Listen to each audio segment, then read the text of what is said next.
আমি আজ আছি পৃথিবীর সাদা মার্বেল পাথরের রাজধানী কারারাতে। ইতালির তুস্কানি অঞ্চলের আপুয়ান আল্পস পর্বতমালার শ্রেণীভুক্ত এই মার্বেল পাথরের পাহাড় ২৫ মিলিয়ন বছর পূর্বে গঠিত হয়। কারারাকে চিনতে হলে আমাদেরকে চিনতে হবে মাইকেল আঞ্জেলোর পৃথিবী বিখ্যাত ভাস্কর্য দ্য ডেভিডকে। দ্য ডেভিড তৈরির মার্বেল পাথর এ পাহাড় থেকেই সংগ্রহ করেছেন মাইকেল আঞ্জেলো। প্রচলিত আছে দুইজন ভাস্করের বাছাই পর্বে ফেলে দেয়া অচল বলে ঘোষণা দেয়া পাথরের ব্লক থেকে মাইকেল আঞ্জেলো তৈরি করেন পৃথিবীর ইতিহাসে অন্যতম জীবন্ত নান্দনিক শিল্পকর্ম দ্য ডেভিড।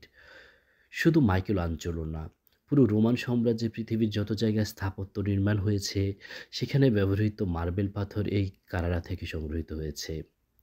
রাজঐতিহ্য, বিলাসিতা, নান্দনিকতা এবং গুণগত মানের দিক দিয়ে সাদা মার্বেলের জন্য তাই কারারা অনন্য এবং পৃথিবী বিখ্যাত। ল্যাটিন শব্দ কারারি থেকে কারারা শহরের নামের উৎপত্তি। কারারি অর্থ খনি। কারারা পাহাড়ে প্রায় ৬৫০টির মতো চলমান এবং বিলুপ্তপ্রায় মার্বেল পাথরের খনি আছে। এ মার্বেল পাথর নিয়ে কাজ করছেন ১৩,০০০-এর বেশি মানুষ। খনি থেকে সংগ্রহ করার পর পাথর প্রক্রিয়া করার জন্য কারারামাস্তা অঞ্চলে রয়েছে ৮০টিরও বেশি কারখানা। প্রতিবছর মার্বেল পাথর কিনতে কারারাতে ভিড় করেন পৃথিবীর বড় বড় সব ধনকুবের। নিজ চোখে বাছাই করার জন্য সরাসরি চলে আসেন মার্বেল পাথরের খনিতে। তাছাড়া এই কারারাকে মার্বেল পাথরের ভাস্কর্য তৈরির তীর্থস্থানও বলা হয়। পৃথিবীর সব প্রান্ত থেকে ভাস্কর্যবিদ্যায় উৎসাহীরা খুঁটি গাড়েন এই কারারা শহরে।